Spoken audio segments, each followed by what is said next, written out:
अख्तर्स educational academy आप सबका welcome करता है। आज के वीडियो क्लास में हम डिस्कशन करेंगे इलेक्ट्रिसिटी चैप्टर में ग्रुपिंग ऑफ रेसिस्टर्स टॉपिक पर या कॉम्बिनेशन ऑफ रेसिस्टर्स पर, जिसे हम कहते हैं प्रतिरोधकों का समूहन या संयोजन। इन जनरल अगर किसी भी इलेक्ट्रिक सर्किट में बहुत सारे रेसिस्टर्स एक दूसरे के साथ कनेक्टेड हों तो for simple calculation of resistance हम उन्हें कैटेगराइज करते हैं दो कैटेगरी में। नंबर एक, सीरीज कॉम्बिनेशन या ग्रुपिंग, जिसे हम कहते हैं श्रेणी क्रम समूहन या संयोजन। फॉर सिंपलिसिटी हम इसे यहां पर दिखलाना चाहते हैं कि R1, R2, R3 ये तीन प्रतिरोधक हैं, तीन रेसिस्टर्स हैं और तीनों को हम एक दूसरे के साथ कनेक्ट किए हैं। पहले वाले रेसिस्टर के एक एंड से दूसरे वाले रेसिस्टर का एक एंड कनेक्ट किया गया है और दूसरे रेसिस्टर का दूसरा एंड जो बच रहा है वो उसको तीसरे रेसिस्टर के एक एंड के साथ कनेक्ट किया है और तीसरा रेसिस्टर का जो दूसरा एंड बच रहा है उसको हम छोड़ दिए हैं आने वाले रेसिस्टर के एक एंड से कनेक्ट करने के लिए।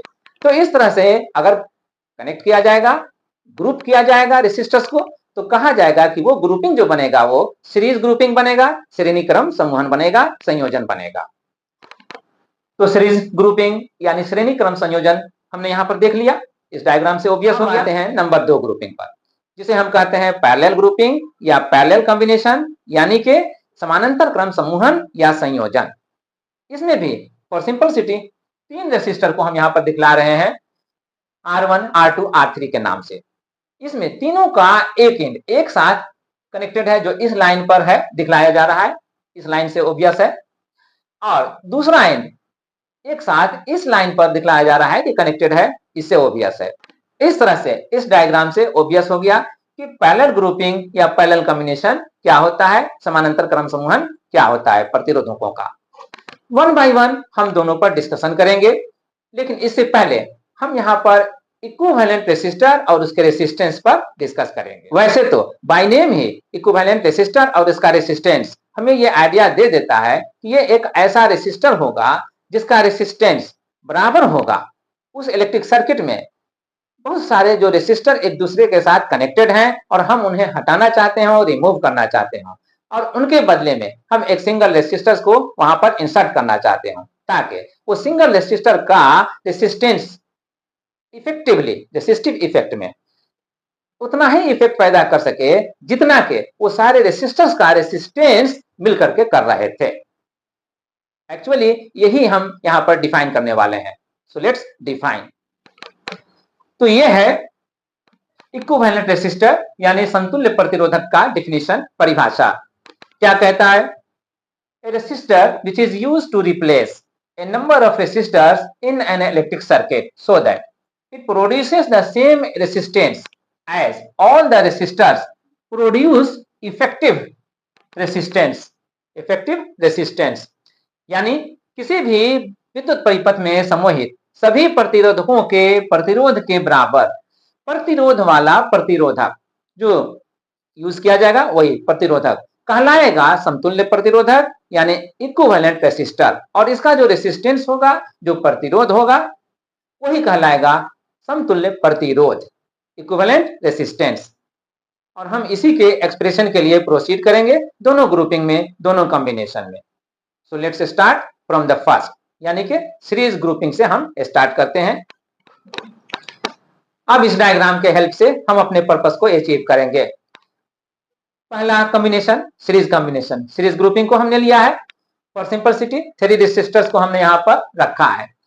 फर्स्ट R1 है, सेकेंड R2 है, थर्ड R3 है। तो थोड़ी देर के लिए हम ये मान लेते हैं कि पहले रेसिस्टर का जो रेसिस्टेंस है, प्रतिरोध है, वो R1 है वैल्यू में, और दूसरे रेसिस्टर का जो प्रतिरोध है, रेसिस्टेंस है, वो R2 है, और तीसरे का जो रेसिस्टेंस है, प्रतिरोध है, वो R3 है। अब इन तीनों को हमने सीरीज में कंबाइन दिखलाया है।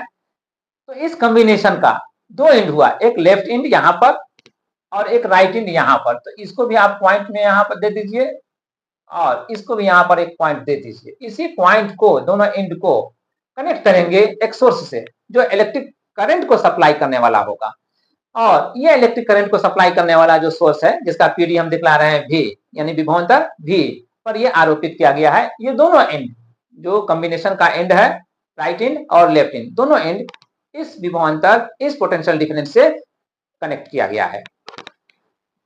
अगला डायग्राम जो यहाँ पर देख रहे हैं, ये जो डायग्राम देख रहे हैं ये इस डायग्राम का रिड्यूस्ड फॉर्म है।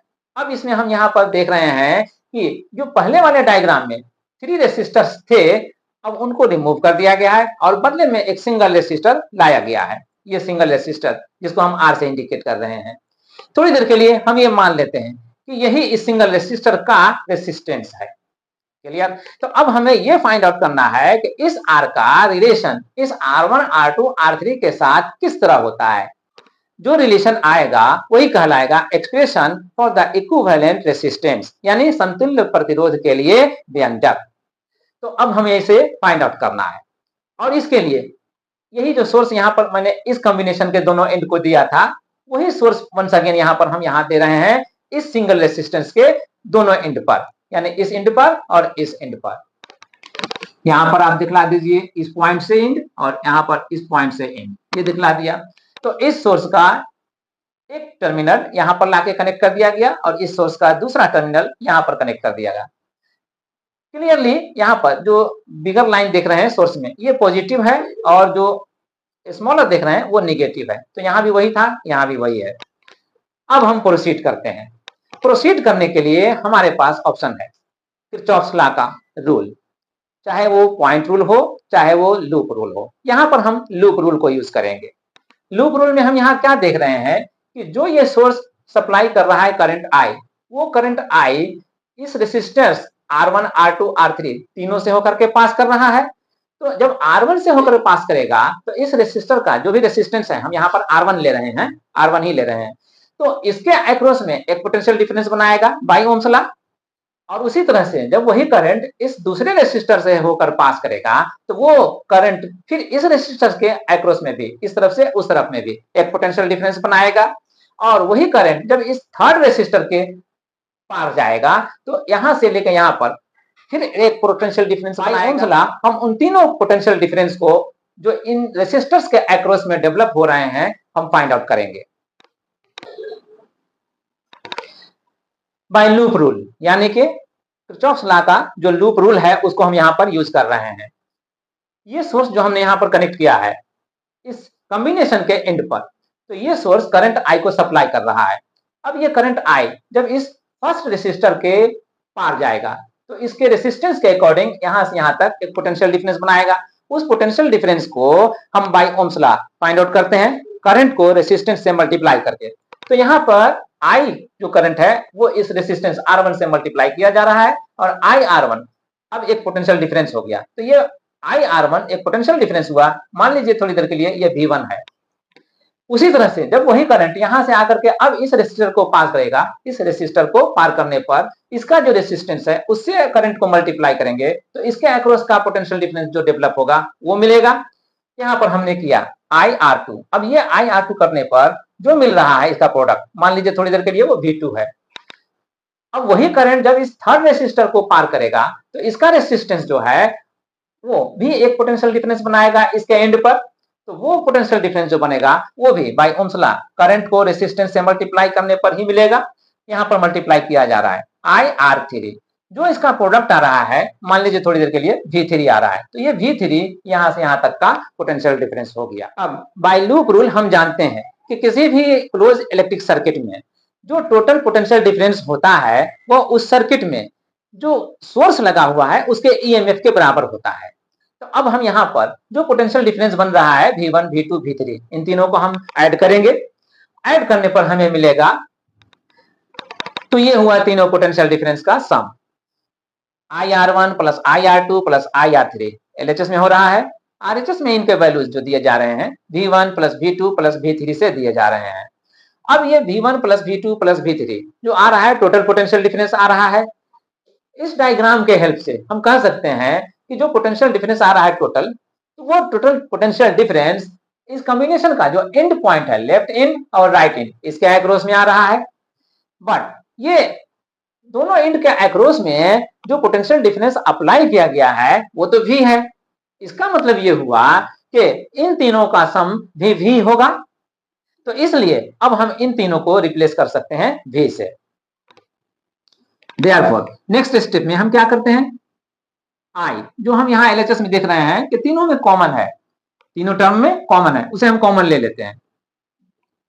R1 plus R2 plus R3 ये आ गया अंडर ब्रैकेट और इक्वल टू RHS में क्या होगा, अब V1 plus V2 plus V3। अब तो हम इसे समझ गए कि ये V के बराबर होना चाहिए, तो V यहाँ पर इन तीनों को रिमूव करके हम रिप्लेस करते हैं, तो V आया। अब इस V का वैल्यू फाइंड आउट करने के लिए हम इस डायग्राम का हेल्प लेंगे।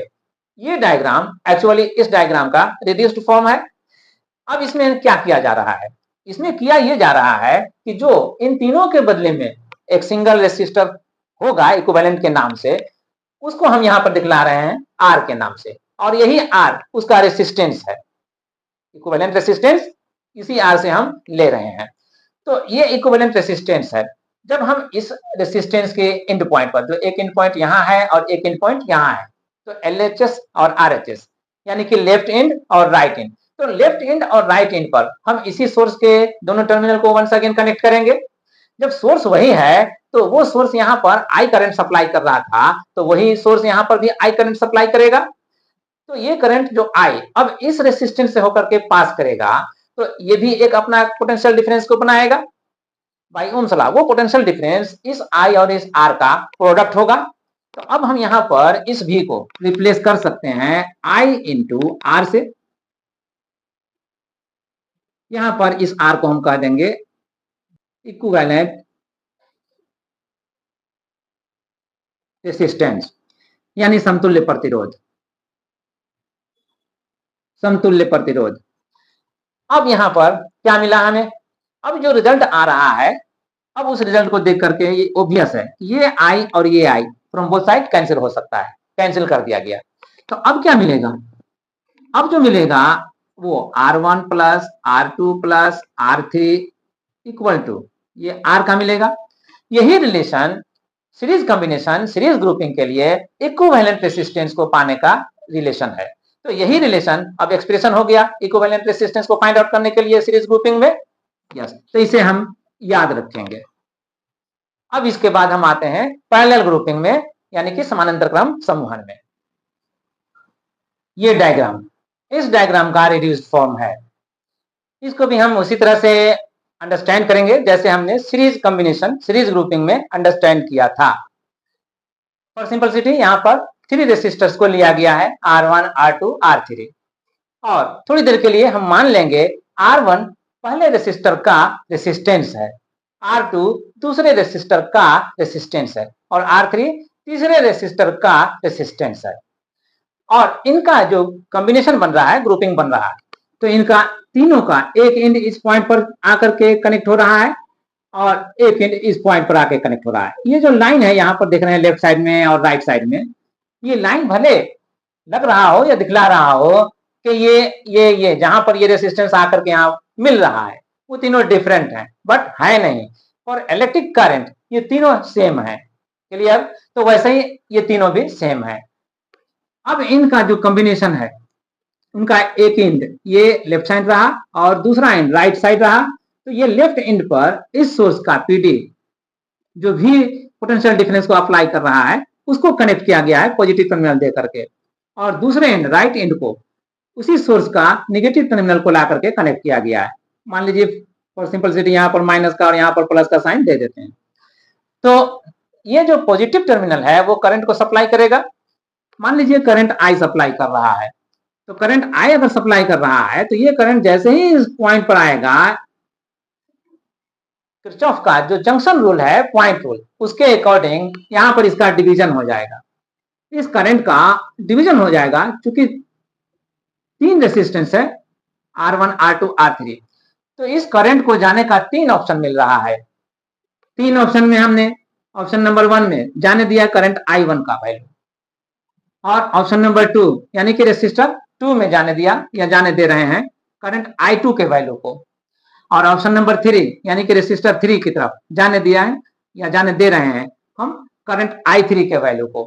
तो जो भी नाम है I1, I2, I3, ये थोड़ी देर के लिए हम इसको भी मान लेंगे कि करंट का ये वैल्यू एक्सप्रेस कर रहा है, क्लियर।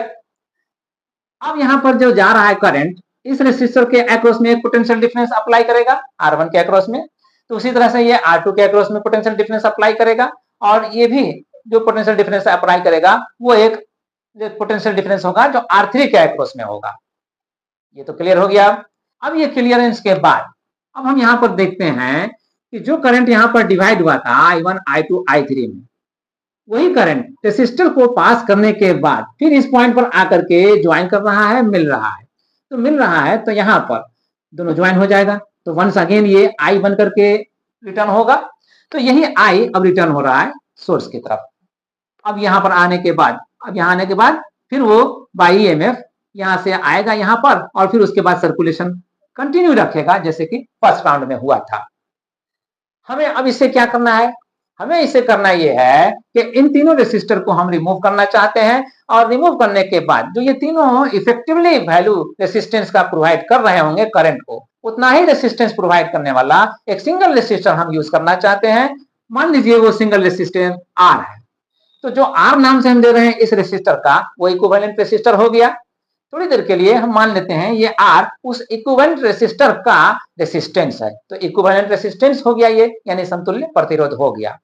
हमें इसी के लिए एक्सप्रेशन फाइंड आउट करना है R1, R2, R3 के टर्म में।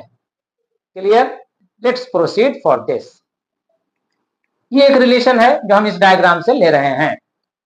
जो करंट सप्लाई किया जा रहा है सोर्स के जरिए I, तो यहाँ इस पॉइंट पर आकर, इस जंक्शन पर आकर के वो डिवाइड हो रहा है 3 पार्ट्स में, I1, I2, I3, ये 3 पार्ट्स हैं करंट के।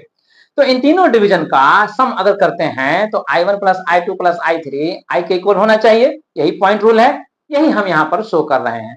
और नाम रख दीजिए इसका इक्वेशन नंबर 1। इक्वेशन 1 का नाम रखने के बाद अब हम प्रोसीड करते हैं लूप रूल को अप्लाई करने के लिए। तो लूप रूल अप्लाई जब करेंगे तो फिर यहाँ पर जिस लूप को हम एज्यूम करेंगे फर्स्ट, उस लूप को रखते हुए, जो रेसिस्टर आ रहा है उसमें, उसको रखते हुए रिमेनिंग रेसिस्टर को हम इग्नोर करेंगे। फॉर एग्जांपल, मान लीजिए हम R1 को लेकर चलने वाला लूप में हम चलते हैं, तो ये यहां से यहां ऐसे आ रहा है, तो उसके लिए हम बाकी इन दोनों रेसिस्टर को इग्नोर कर देंगे, छिपा लेंगे, और तब हम ये देखेंगे कि जो करंट I1 इस रेसिस्टर से पास कर रहा है बाय ओम्स लॉ, वो अपना एक पोटेंशियल डिफरेंस बनाएगा इस रेसिस्टर के अक्रॉस में। वो पोटेंशियल डिफरेंस कितना होगा?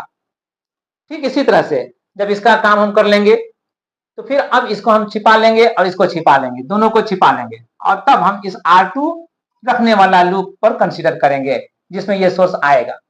तो जब ये करंट I2 इस रेसिस्टर से होकर के पास करेगा तो ये भी अपना एक पोटेंशियल डिफरेंस बनाएगा इस रेसिस्टर के अक्रॉस में, आर पार में। तो जो पोटेंशियल डिफरेंस बनाएगा वो कितना होगा, वो भी बाय ओम्स लॉ हम फाइंड आउट करते हैं, करंट और रेसिस्टेंस को मल्टीप्लाई करके, यहां भी करेंगे। तो अब इसके बाद अब लास्ट थर्ड रेसिस्टर बच रहा है, अब इसके अक्रॉस में ये करंट I3 पास कर रहा है, तो ये जो लूप बनेगा वो ये लूप बनेगा यहां से ऐसे आते हुए ये यहाँ एक लूप कंप्लीट हो रहा है। तो इस लूप में ये करंट I3 इस रेसिस्टर को पास कर रहा है, तो जो पोटेंशियल डिफरेंस बनेगा इसकी वजह से, वो potential difference once again by Ohm's law हम फाइंड आउट कर लेंगे। अब हम तीनों को जो अभी बता रहे हैं, इन तीनों को हम यहाँ पर रिटन वे में लाते हैं। तो by loop rule for R1, R2 and R3, अब हम इसको जैसा कि पहले डिस्कशन कर चुके हैं, इसमें हम लूप को सिलेक्ट करेंगे और बारी बारी से हम पोटेंशियल डिफरेंस हर एक रेसिस्टेंस जो उस लूप में आ रहा है उसके अक्रॉस में पोटेंशियल डिफरेंस को फाइंड आउट करेंगे। फर्स्ट लूप जिसमें रेसिस्टर R1 आने वाला है और उससे होकर करंट I1 पास करने वाला है इस रेसिस्टेंस R1 से, तो इससे जब पास करेगा करंट I1 तो इसके अक्रॉस में जो पोटेंशियल डिफरेंस बनेगा वो इसके एंड के अक्रॉस में बनेगा, R1 के दोनों एंड के अक्रॉस में बनेगा, लेफ्ट और राइट एंड जो हो रहा है उसके अक्रॉस में बनेगा। वो पोटेंशियल डिफरेंस यहाँ पर दिखला रहे हैं I1 R1। तो अब I1 R1 जो पोटेंशियल डिफरेंस बनेगा वो किसके इक्वल होना चाहिए? इस डायग्राम में जिस पॉइंट के अक्रॉस में, जिस एंड के अक्रॉस में हम कह रहे हैं कि ये पोटेंशियल डिफरेंस बन रहा है I1 R1, तो वो यहां से यहां तक के पॉइंट के अक्रॉस में बन रहा है।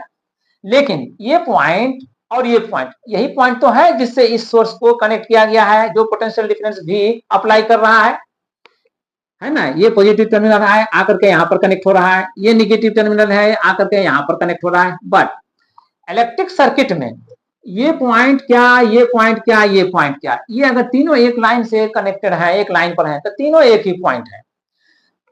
उसी तरह से ये तीनों भी एक ही पॉइंट है।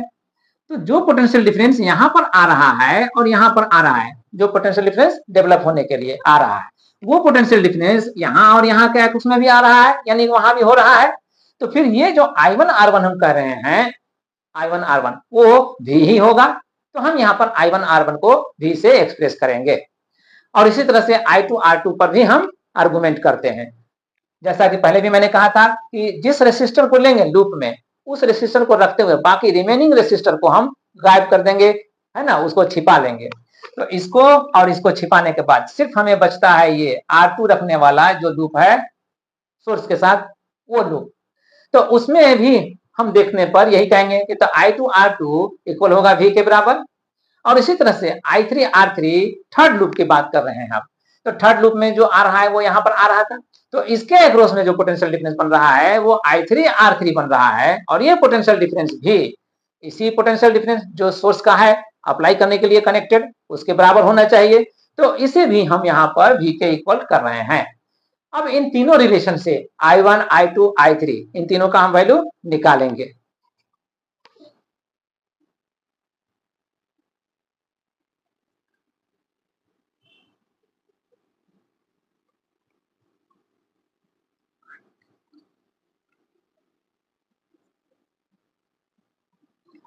तो इन तीनों रिलेशन से हमने वैल्यू फाइंड आउट कर लिया।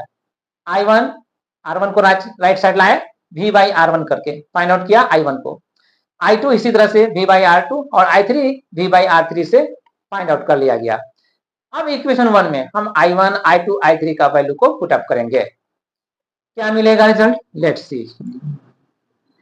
I इक्वल टू I1 को रिप्लेस करना है V बाई R1 से, तो V बाई R1 हो गया, प्लस I2 को रिप्लेस कर रहे हैं V बाई R2 से, और I3 को रिप्लेस कर रहे हैं V बाई R3 से।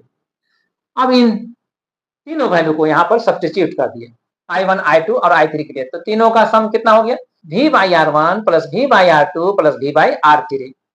अब ये आया, तो यहाँ पर राइट साइड में न्यूमरेटर में हम देख रहे हैं कि V है, V है, V है, तीनों में V है। न्यूमरेटर कॉमन ले तो कॉमन ले सकते हैं, ठीक है, कॉमन ले लिया जाएगा। बट अब इस LHS पार्ट में देखते हैं I, ये जो I है, अब इस I का वैल्यू हम कहां से फाइंड आउट करेंगे। इस I का वैल्यू हम फाइंड आउट करने के लिए इस डायग्राम का हम हेल्प लेंगे। ये डायग्राम एक्चुअली इस सर्किट का रिड्यूस्ड फॉर्म है, जिसमें इन तीनों रेसिस्टर्स को रिमूव कर दिया गया, हटा दिया गया। और हटाने के बाद सेम इफेक्ट यानी रेसिस्टिव प्रॉपर्टी के हिसाब से देखा जाए, सेम इफेक्ट पैदा करने के लिए एक सिंगल रेसिस्टर को यहाँ पर इंसर्ट कर दिया गया, डाल दिया गया। अब उस रेसिस्टर को जिसे हम R से नाम से सिंबलाइज कर रहे हैं, ये R उन तीनों का इक्विवेलेंट रेसिस्टर होगा, और उसका इक्विवेलेंट रेसिस्टर का जो रेसिस्टेंस होगा उसको भी हम थोड़ी देर के लिए मान ले रहे हैं वो R है, यही R। तो अब इस R से वंस अगेन ये जो सोर्स यहाँ पर कनेक्ट किया गया था इस सर्किट में, वही सोर्स फिर इसके अक्रॉस में भी कनेक्ट किया गया, ताकि वही करंट सप्लाई करे जो यहाँ पर सप्लाई कर रहा था, यानी I। तो जब ये I करंट सप्लाई करने के लिए कनेक्ट किया जाएगा, तो I करंट जब इससे पास करेगा R से, तो कितना पोटेंशियल डिफरेंस बनाएगा, by Ohm's law I into R, ये I इंटू R होगा पोटेंशियल डिफरेंस। तो ये पोटेंशियल डिफरेंस इस रेसिस्टर के एंड पॉइंट के अक्रॉस होगा, यहाँ और यहाँ। बट ये दोनों पॉइंट तो इस सोर्स से कनेक्ट किया गया है, तो ये सोर्स जो पोटेंशियल डिफरेंस प्रोवाइड करेगा, ये यहाँ पर भी लिखा हुआ है, तो V ही यहाँ और यहाँ के अक्रॉस में भी पोटेंशियल डिफरेंस होगा, यस। तो यही भी यहाँ पर आएगा। तो इस रिलेशन से भी हम I का वैल्यू फाइंड आउट कर सकते हैं। जब हम इस रिलेशन से I का वैल्यू फाइंड आउट करेंगे तो I equal to V by R आएगा। यहाँ पर अब उस I को रिप्लेस करेंगे यहाँ पर आने वाला V बाई R से, therefore V by R, I को हमने रिप्लेस कर दिया V बाई R से, और यहाँ जो V तीनों टर्म्स में कॉमनली अवेलेबल है वो हम कॉमन ले लेंगे। V टाइम्स क्या आएगा, अंडर ब्रैकेट, जो अंडर ब्रैकेट टर्म्स आएगा वो अब आएगा 1 बाई R1। V के कॉमन लेने के बाद यहाँ पर 1 रहेगा, उसी तरह से यहाँ भी 1 रहेगा, तो यहाँ आएगा 1 बाई R2, और इसी तरह से यहाँ भी 1 रहेगा, आएगा यहाँ पर 1 बाई R3। और इसको हम क्लोज कर लेते हैं। अब जब क्लोज कर लिया, तो अब देख रहे हैं कि राइट साइड का ये भी और लेफ्ट साइड का ये भी दोनों कैंसिल हो सकता है, कैंसिल कर दीजिए। कैंसिल करने के बाद अब हमें रिलेशन क्या मिलेगा, 1 by R equal to right side में 1/R1 plus 1/R2 plus 1/R3। ये जो रिजल्ट है वो रिलेशन है, तो यही रिलेशन कहलाएगा expression for equivalent resistance in parallel combination या पैरेलल ग्रुपिंग। यानी समानांतर क्रम समूहन में जो व्यंजक आएगा समतुल्य प्रतिरोध के लिए वो यही होगा। तो अब इस आर के लिए अब यहां पर हम यहां मेंशन कर देते हैं इस आर को इक्विवेलेंट रेसिस्टेंस का या समतुल्य प्रतिरोध का। तो जिस आर को हम यहां दिखला रहे हैं वो समतुल्य प्रतिरोध है, इक्विवेलेंट रेसिस्टेंस है, और उसी आर के लिए यह एक्सप्रेशन है। तो अब यही एक्सप्रेशन, यही व्यंजक हमारे लिए रिक्वायर्ड एक्सप्रेशन है, आवश्यक व्यंजक है, हम इसे याद रखेंगे। अब इसके बाद हम यहाँ पर एक न्यूमेरिकल प्रॉब्लम को वर्कआउट करेंगे एज एग्जाम्पल, ताकि जो कुछ भी हमने यहाँ पर समझा है सीरीज ग्रुपिंग में, पैरेलल ग्रुपिंग में, वो उस एग्जाम्पल से क्लियर हो जाए कि इन दोनों कॉन्सेप्ट का उसमें किस तरह से अप्लाई हुआ है, किस तरह से उसका यूज हुआ है। Let's proceed. न्यूमेरिकल एग्जाम्पल ये है, find the effective resistance in the figure shown between the points A and B. दिए गए चित्र में ए और बी के बीच समतुल्य प्रतिरोध ज्ञात करें। फिगर यहां है एज शोन हियर। तो इसमें A B C D E F ये क्लोज फिगर बनाया गया है, और इसमें 6 साइड्स हैं। हर साइड को एक रेसिस्टेंस मान करके चलना है हमें, और हर रेसिस्टेंस का वैल्यू यहाँ पर गिवन है, दिया हुआ है 3 ओम 3 ओम 3 ओम 3 ओम 3 ओम और 3 ओम का। साथ ही पॉइंट ए से डायगोनल पॉइंट सी को, डी को और ई को, मतलब ए सी, ए डी और ए ई को ज्वाइन किया गया है विद रेसिस्टेंस। लेकिन ये जो रेसिस्टेंस है ये 6 ओम का है। तो अब हमें ये फाइंड आउट करना है कि ए और बी ये जो दो पॉइंट है इसके बीच में इक्विवेलेंट रेसिस्टेंस क्या होगा, समतुल्य प्रतिरोध क्या होगा। इसके लिए हमारे पास जो आइडिया है उसको हम ब्रीफिंग यहां पर करते हैं। इस पूरे फिगर को जैसा कि ऑब्वियस है 1 2 3 4 ट्रायंगल्स में हम डिवाइड करके चलेंगे, और स्टार्ट करेंगे यहां से ए एफ ई ट्रायंगल से। फिगर का जो रेस्ट पार्ट होगा इस ट्रायंगल को छोड़ने के बाद रेस्ट पार्ट यहां से लेकर के यहां तक हो जाएगा। इसको हम यहां पर हिडन मानेंगे, हिडन एज्यूम करेंगे। और पहले इस ट्रायंगल को जो हम लेने जा रहे हैं जिसका तीनों साइड 3 ओम का रेसिस्टेंस और 6 ओम का रेसिस्टेंस को एक्सप्रेस कर रहा है, उसके कॉम्बिनेशन में हम ए से एफ दो पॉइंट के बीच में इक्विवेलेंट रेसिस्टेंस को फाइंड आउट करेंगे। ओके, अब इस फिगर में हमने इस ट्रायंगल शेप का फिगर ए एफ ई इसको हमने यहां पर रीड्रॉ किया, जिसमें ये साइड ए ई साइड 6 ओम रेसिस्टेंस को रिप्रेजेंट कर रहा है, और रिमेनिंग 2 साइड्स ए एफ और एफ ई 3 ओम रेसिस्टेंस के साइड को रिप्रेजेंट कर रहा है।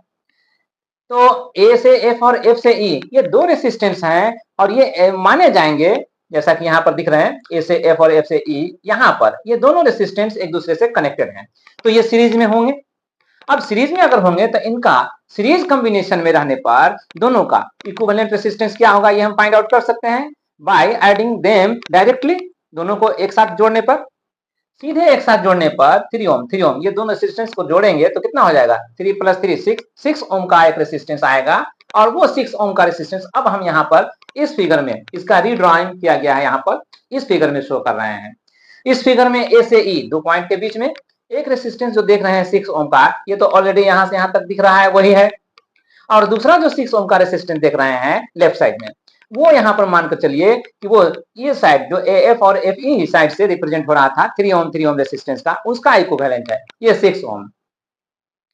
अब 6 ओम और ये 6 ओम ये दोनों पैरेलल में ग्रुप्ड हैं, ऑब्वियस है फिगर से। दोनों का एक तरफ वाला एंड एक साथ ए पर कनेक्टेड है और दूसरी तरफ वाला एंड एक साथ ई पर कनेक्टेड है, तो both are connected in parallel group. Okay, अब पैरेलल ग्रुप में कॉम्बिनेशन रहने पर इनका दोनों का इक्विवेलेंट रेसिस्टेंस क्या होगा ये हम पैरेलल ग्रुप में एक्सप्रेशन जो है इक्विवेलेंट रेसिस्टेंस के लिए उसको यूज कर करके यहाँ पर फाइंड आउट कर सकते हैं।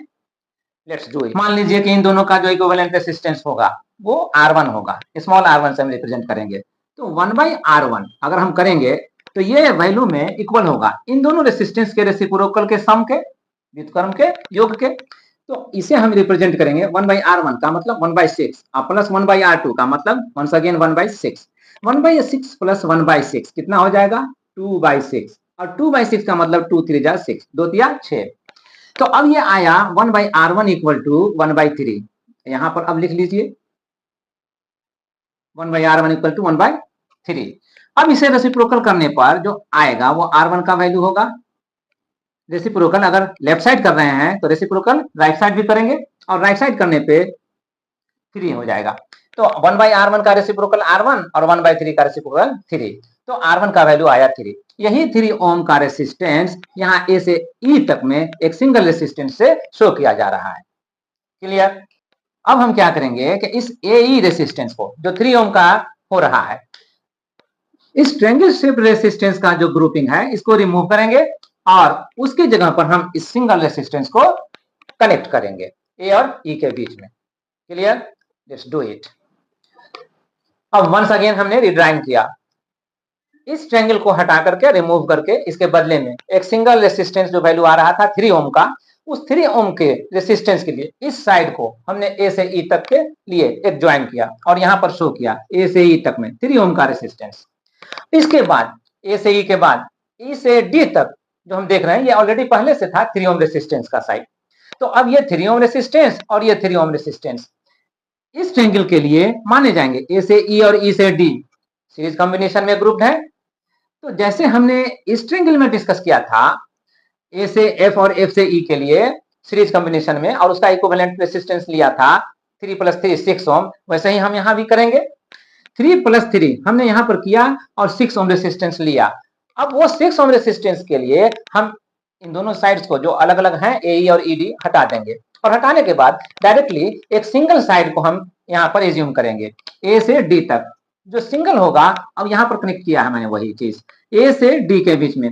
ये जो सिंगल साइड दिख रहा है वो रिप्रेजेंट कर रहा है 6 ओम रेसिस्टेंस जो इसका इक्विवेलेंट है उसको। अब ये सिंगल रेसिस्टेंस जो दे दिया ए से डी के अलोंग में 6 ओम का रेसिस्टेंस, ऑलरेडी जो पहले से ए और डी के लिए 6 ओम रेसिस्टेंस कनेक्टेड था, यहाँ भी है डायगोनली यहाँ पर कनेक्टेड है। तो इस 6 ओम के साथ ये 6 ओम अब पैरेलल में हो जाएगा क्योंकि दोनों रेसिस्टेंस का इनिशियल पॉइंट और and point, initial point A और एंड पॉइंट डी, तो यहाँ पर ए इनिशियल पॉइंट और डी एंड पॉइंट, दोनों के ये सेम पॉइंट होने के पर ये दोनों पैरेलल में कंबाइंड माने जाएंगे, ग्रुप्ड माने जाएंगे और इसलिए इन दोनों का इक्विवेलेंट रेसिस्टेंस क्या होगा ये भी हम फाइंड आउट कर सकते हैं।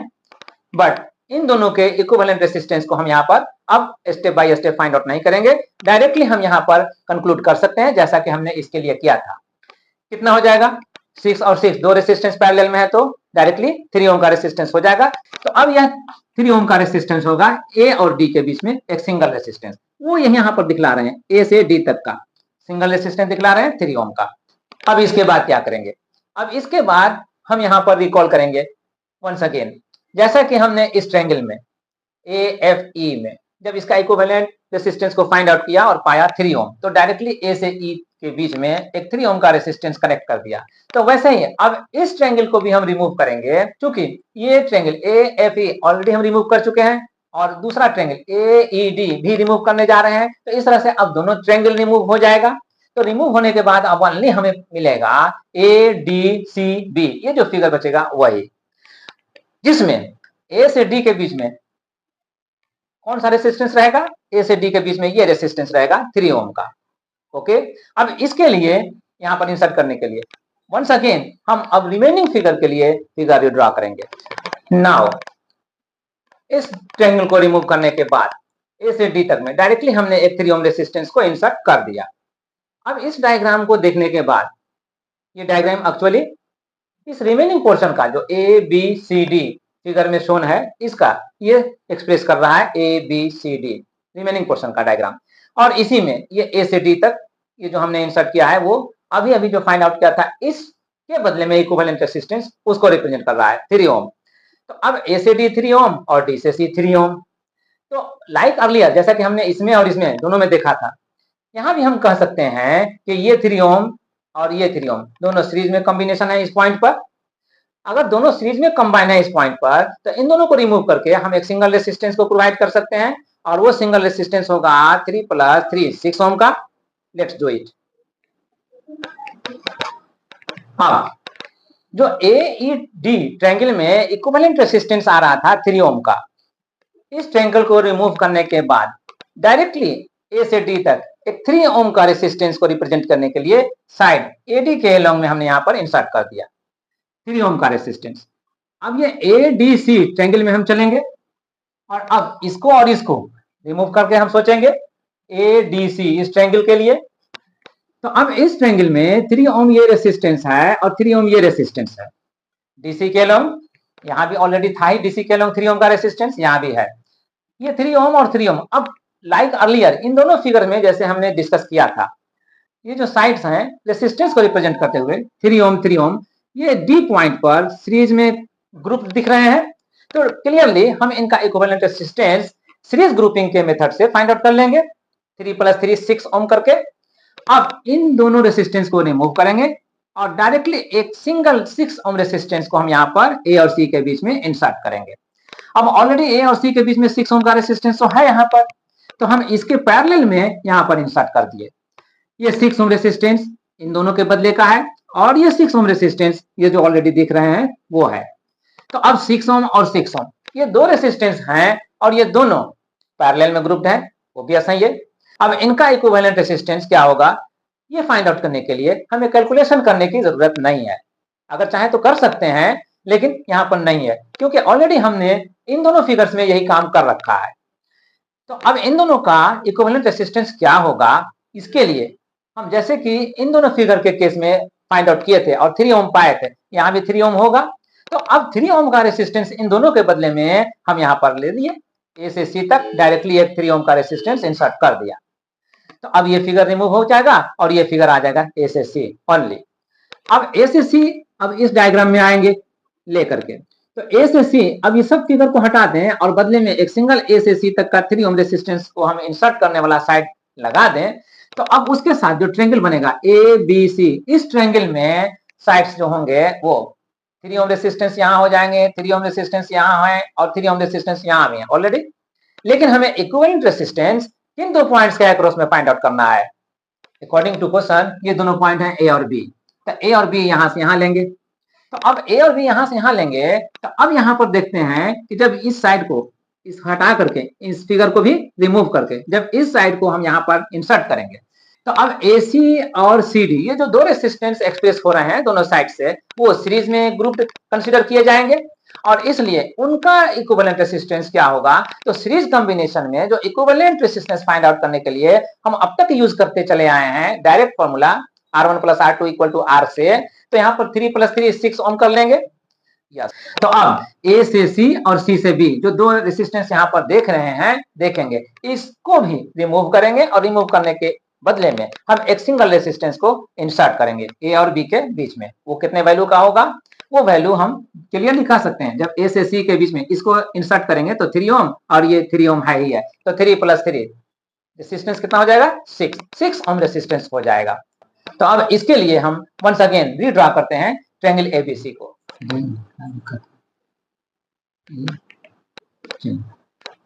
इस डायग्राम में जो यहाँ पर 2 ओम का रेसिस्टेंस आया ए और बी के बीच में, यही रिजल्ट हुआ, यही फाइनल यानी कि इक्विवेलेंट रेसिस्टेंस हुआ। इस डायग्राम में जो भी शो किए गए रेसिस्टेंस उन सब के बदले में ए और बी के बीच के लिए। अब ये किस तरह से होगा, अब यहाँ पर अंडरस्टैंड करते हैं। यहां तक ट्रायंगल AFE, ट्रायंगल AED और ट्रायंगल ADC इन तीनों को हमने रिमूव किया 1 by 1 और इंसर्ट किया उसके बदले में 3 ओम रेजिस्टेंस को रिप्रेजेंट करने वाला साइड। तो अब ए से सी भी 3 ओम रेजिस्टेंस को रिप्रेजेंट करने वाला साइड हो गया। अब यहाँ मान लीजिए कि ये जो फिगर है अब इसका रिड्यूस्ड फॉर्म है, तो रिड्यूस्ड फॉर्म है तो अब ये ए से सी और सी से बी जब जाएंगे तो दो रेसिस्टेंस हमें मिलेंगे ए से सी और सी से बी तक जाने में, और ये दोनों सी पॉइंट पर सीरीज में कनेक्टेड माने जाएंगे।